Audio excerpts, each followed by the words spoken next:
Salut copains, salut copines. Bon, je t'avais dit qu'on verrait ensemble plusieurs techniques pour arriver à l'abondance d'un jardin-forêt. Et bien aujourd'hui, première technique, la régénération assistée. Alors en quoi ça consiste? Eh bien ça consiste à utiliser l'énergie de la nature avec nous et pas faire contre. Voilà, de pas se battre. J'aime bien répéter la phrase de Ernst Zürcher qui dit que partout où elle le peut, la terre appelle un arbre. Eh bien nous, on va se servir de cette énergie-là. Parce que dans un jardin-forêt, la priorité, ça reste l'arbre. Voilà, qu'il soit petit ou grand, peu importe l'espace que tu as. La base, c'est l'arbre. Et nous, on va se servir de ce qui arrive naturellement et spontanément sur notre terrain. Donc toi, tu n'auras pas la même chose que moi. Tu n'auras pas la même chose au nord, au sud. Peu importe où tu te trouves, tu n'auras pas la même chose spécialement par endroit. Mais tu auras des arbres qui arriveront naturellement. Voilà. Et bien, nous, ce qu'on veut, c'est se servir de ces arbres. Le fait de les laisser grandir, pousser, ça va faire des microclimats sur ton terrain. Parce qu'au début, quand tu n'as pas d'ombre, par exemple, que tu pars d'une prairie, tu as tout qui va cramer. Tu vas avoir besoin d'ombrières, tu vas avoir besoin d'arroser, tu vas avoir besoin de plein de choses. Le sol sera peut-être compacté. Bon, tu auras des soucis. Le fait qu'il y ait plein d'arbres qui poussent, ça va t'aider. Ça va t'aider pourquoi? Déjà, ça va faire de l'ombre. Ça peut couper les vents. Ça va faire de la matière organique qui tombe au sol, donc ça va fertiliser. Et puis on a peur de ne pas gérer, donc on ne veut pas laisser pousser souvent. Mais en fait, c'est tellement plus facile à couper qu'à faire pousser que cette énergie, il faut l'utiliser. Donc on va laisser pousser le maximum d'arbres qui arrivent sur site. On va tailler les chemins, les routes, oui. Mais le reste, on va le laisser pousser. Et puis, petit à petit, on viendra les tailler. Et puis remettre au sol, sur place. Et puis on plantera nos arbres, nos végétaux qui nous intéressent, au milieu de tous ces arbres qui poussent spontanément et naturellement. On va les laisser grandir, on va les tailler, alors parfois en trogne. La trogne va permettre d'avoir des piquets, des tuteurs, du bois de chauffage aussi. On va pouvoir les couper même définitivement, tu vois. Mais le fait de les utiliser et le fait de les tailler, ça va bénéficier aux autres arbres que tu planteras. Parce que quand tu tailles un arbre en haut, il faut savoir qu'il perd énormément de racines et de radicelles sous terre. Ça, on ne le voit pas. Mais ça, c'est un engrais pour tes autres arbres qui sont autour. Parce que ça fait de la matière organique dans le sol qui sera mangée et digérée par la vie du sol.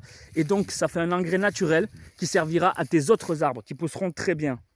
Donc, ces arbres-là, qu'on a laissé pousser à partir de la régénération assistée, Fabrice Desjours, lui, les appelle les AFI. Ce sont des arbres services, des arbres, j'aime pas trop le terme, mais certains disent sacrificiels. On n'est pas trop dans le sacrifice, on est dans l'utilité, on est dans le service. Donc ce sont des arbres de service ou des AFI. AFI, comme c'est un acronyme comme architectural, fertilisant, ingénieur. Ces arbres servent à faire ces trois choses-là.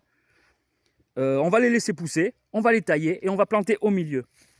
Ils nous serviront ces arbres énormément. Alors concrètement, je vais essayer de montrer comment on peut faire ça avec mon terrain. Voilà, donc comme exemple, ça, tu vois, c'est une prairie, bon, classique, que je tondais encore il n'y a pas si longtemps ici, parce que c'était un chemin. Ça l'est plus, je laisse pousser, donc ça fait de l'herbe. Et regarde, dans cette herbe, hop, moi j'ai des petits chênes qui arrivent. Alors je les coupe pas, je les laisse pousser. Donc tu vois, au début ça fait ça, dans l'herbe, ok. Et puis, quand tu laisses 1 an, 2 ans, ça fait un peu plus grand. Et puis après, tu vois, ça fait ça. Et alors regarde la zone.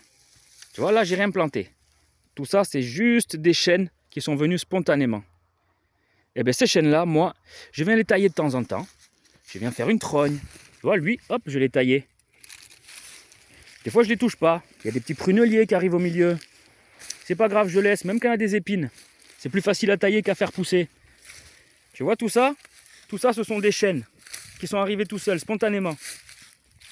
Et bien ces chênes vont m'être très utiles parce qu'ici, j'avais rien qui poussait. C'était hyper compacté. C'était très sec. Et bien grâce à eux, je vais pouvoir planter ici. Parce qu'eux, avec leurs racines, ils ont décompacté en profondeur, ils ont été chercher l'eau, ils ont besoin de rien. En plus, je ramène leur matière organique au sol. Ça me rend le terrain plus riche, ça le décompacte. Ça me fait de l'ombre, ça me coupe les vents. Donc ici, je vais pouvoir mettre plein d'arbres grâce à ces chênes. Parce que je les ai laissés pousser. Et je les taillerai au fur et à mesure. Voilà, donc ça c'est le principe de régénération assistée. Alors la régénération assistée, on peut l'aider. Donc tu peux laisser pousser tout seul, mais tu peux y balancer des graines toi aussi. Hein. Tu balances des graines d'aubépine, tu balances des glands, des marrons, des châtaignes. Voilà, tu balances des cerises, des pommes, tu balances ce que tu veux. Hein. Tout ce qui pousse naturellement est bon à prendre. Après, nous, on sélectionne, on coupe, on taille. Et on y met nos végétaux au milieu, entre. Voilà, donc ça c'était le principe de régénération assistée. On verra plein de techniques ensemble. Celle-là est très importante, surtout quand tu n'as pas d'argent. Parce que tu as besoin de plein de végétaux. Et ceux-là, ben, ils viennent tout seuls. Alors autant qu'ils nous aident, autant faire avec eux. Allez, bis mon ami!